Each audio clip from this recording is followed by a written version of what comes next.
বলি শুনছো, সারাদিন এখানে ব্যস্ত থাকলেই হবে? কতদিন মরতে যাওয়া হয়নি।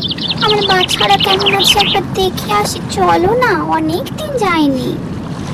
তা আমি কি করবো, যে গেলেই তো হবে, কিন্তু তুমি যখন বলছো চলো যাই, এই মরতে যা গরম, এর থেকে কৈলাসে বরফের নিচে বসে আমার ধ্যান করাই বরং ভালো ছিল।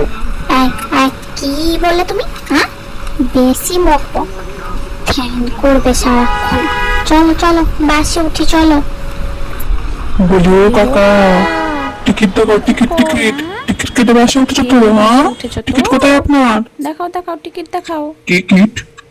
আমি কৈলাস থেকে এসেছি, আমি শিব, টিকিট কোথা থেকে পাবো আমি? আরে আমিও বিষ্ণু, বিষ্ণুপুর থেকে এসেছি। যাই একটু চা খেয়ে আসি, অনেকক্ষণ মনটা নেশা নেশা করছে।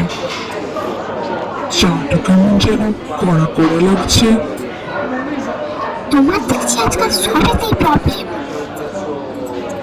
তা বলি ও কাকা, চায়ের নেশা নেশা লাগছে তো নেশার জায়গায় যান না, এখানে কি করছেন? কোথা থেকে আসে ভাই সব এসব? আরে আমি কৈলাসী শিব।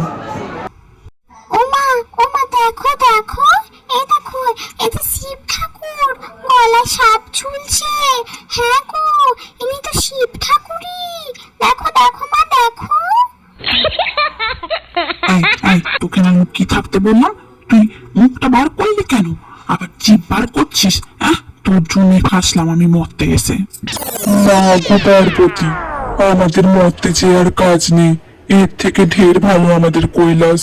তুমি ঠিকই বলেছো মহাদেব, এর থেকে আমাদের কৈলাসই ভালো। আজ যাবো না কখনো মরতে।